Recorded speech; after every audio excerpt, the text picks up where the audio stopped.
లో హాయ్ అని పెట్టుకునేది, ఫ్రెండ్ రిక్వెస్ట్లు పెట్టుకునేది 2009 అని ఆవిడ చెప్తుంది. సో మామూలుగా కలిసింది ఐ డోంట్ నో లైక్ 2012లో రాజ్ తరుణ్ ఉయ్యాల జంపాల సినిమాకి అసిస్టెంట్ డైరెక్టర్గా వచ్చినప్పుడు ఇక్కడ ఏదో షెల్టర్ కోసం చూస్తున్నప్పుడు ఆ పరిచయంతో ఈవిడ రా మా అపార్ట్మెంట్ పక్కనే వాళ్ళు ఉంటున్న పోర్షన్ పక్కనే ఏదో ఉంది నేను ఉంచేట్ చేస్తానంటే అప్పుడు రాజ్ తరుణ్ అక్కడ కొన్నాళ్ళు ఉన్నట్ట. 3 రోజులు 4 రోజులు ఉన్నాడు. సో ఆ టైంలో ఈవిడ ఎవరితోనో రిలేషన్లో ఉందో మరి ఆవిడ బాయ్ ఫ్రెండ్ ఆ టైంలో ఉన్నో రాజ్ తరుణ్ని ఏంట్రా నా గల్కి లైన్ వేస్తున్నావు అని చెప్పి కొట్టేట. ఓకే. ఆ కొట్టిన టైంలో ఎందుకురా మనకి పెంట అని చెప్పి రాజ్ తరుణ్ అక్కడి నుంచి ఖాళీ చేసి వెళ్ళిపోయాడు. ఓకే. వెళ్ళిపోయాడు, తన పని చేసుకుంటున్నాడు. ఏది 2012లో షూటింగ్ ఏదో నడుస్తుంది ఉయ్యాల జంపాలది. తర్వాత it become a big hit 2014 ఆ టైంకి హీఈస్ ఎ స్టార్. సో అప్పుడు ఈవిడ ఫోన్ చేసింది మళ్ళీ, నీకు గుర్తున్నానా ఆ రోజు వచ్చావు కదా నేను సో అని చెప్పి మళ్ళీ పులిహార కలపడానికి ట్రై చేసి సరే మనోడు కూడా కలుద్దాం అన్నట్టుగా 2014 జనవరి 1 న్యూ ఇయర్ పార్టీకి వీళ్ళిద్దరు కలిసి అప్పటి నుంచి మాకు కాస్త చనువు అన్నట్టుగా చెప్పుకొచ్చాడు. సో అప్పటి నుంచి కొన్నాళ్ళు ట్రావెల్ అయ్యారు. మా అయితే ఒక 1 year ట్రావెల్ అయ్యి ఉంటారు. రాజ్ తరుణ్కి తెలియని విషయం ఏంటంటే 2015 రాజ్ తరుణ్ ఎలా అయితే సినిమాల్లో ఉన్నాడో ఈవిడ కూడా అదే రకంగా సినిమాలో ట్రై చేసింది. కానీ ఈవిడ క్లిక్ కాలేదు, రాజ్ తరుణ్ క్లిక్ అయ్యాడు. రాజ్ తరుణ్ వల్ల నేను మానేశాను, రాజ్ తరుణ్ ఇంటి పట్టున ఉండడానికి నన్ను ఇది చేశాడని చెప్తుంది. కానీ మీరు గమనిస్తే యూట్యూబ్లో ఈవిడ చేసిన బి గ్రేడ్ సినిమాలు సంబంధించిన కొన్ని సాంగులు, యూట్యూబ్లో కొన్ని చిన్న షార్ట్ ఫిల్మ్స్ అని చెప్పుకునేవి.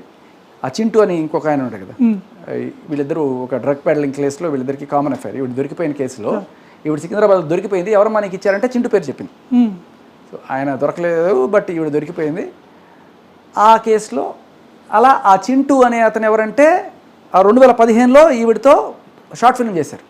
అప్పటి నుంచి వాళ్ళిద్దరికి పరిచయం, ఆ చింటూ అనే అబ్బాయితో ప్రేమ, ఆ ప్రేమ కాస్త నేను అక్రమ సంబంధాలకి దారి తీయడం, లేకపోతే వాటెవర్ అక్రమ సంబంధం అనుకో, లేకపోతే ఏదో వాటెవర్ వాళ్ళు మనం కాల్స్ విన్నాం కదా మంచం కోళ్ళు చింటూ అనేది, అదే ఆ చింటూ అనే అబ్బాయి.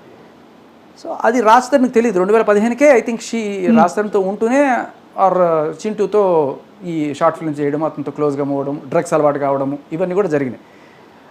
సో మెల్లగా she mood of with Raj Tarun on 2016 ఆ టైంకి వచ్చేటప్పటికి ఇంకా ఈ బంధం తెగిపోయింది. ఏదో హాయ్ బాయ్ అన్నట్టుగానే ఉంటున్నారు. 2016 మిడ్ ఆ టైంకి ఈవిడ పాటికి ఈవిడ ఈయన పాటికి ఉన్నప్పటికీ కూడా వీళ్ళిద్దరికీ ఏంటంటే విడదీయని ఒక ఎంత అంటే ఇవాళ రేపట్లో బ్రేకప్స్ ఉన్నా కూడా కాస్త పెద్ద మనసుతోనే ఉంటారు. సరే నీ దారి నువ్వు చూసుకుని అదే కలిసినప్పుడు హాయ్ బాయ్ అనుకుంటారు. కానీ కుక్కలను పెంచుకునేవాళ్ళు వీళ్ళు, 15-20 కుక్కలు ఉండేవాట. సో ఈ కుక్కలకి ఇద్దరు దగ్గరుండి పెంచుకున్న దీంట్లో సరే కుక్కలను చూసుకోవడానికైనా సరే నేను ఉండాలి కదా, అవి నన్ను మిస్ అవుతాయి, బెంగపడతాయి, నేను ఇక్కడే ఉంటాను కదా అని చెప్పి ఆవిడ ఈయన అడగడం. ఆ 3 స్టోరీడ్ ట్రిప్లెక్స్ విల్లా అది. దాంట్లో గ్రౌండ్ ఫ్లోర్లో ఈవిడ, టాప్ ఫ్లోర్లో ఆయన ఉండేవాళ్ళు. సో ఆ నెపంతో కుక్కల్ని చూసుకునే నెపంతో ఆవిడ అక్కడ ఉండడం స్టార్ట్ చేసింది.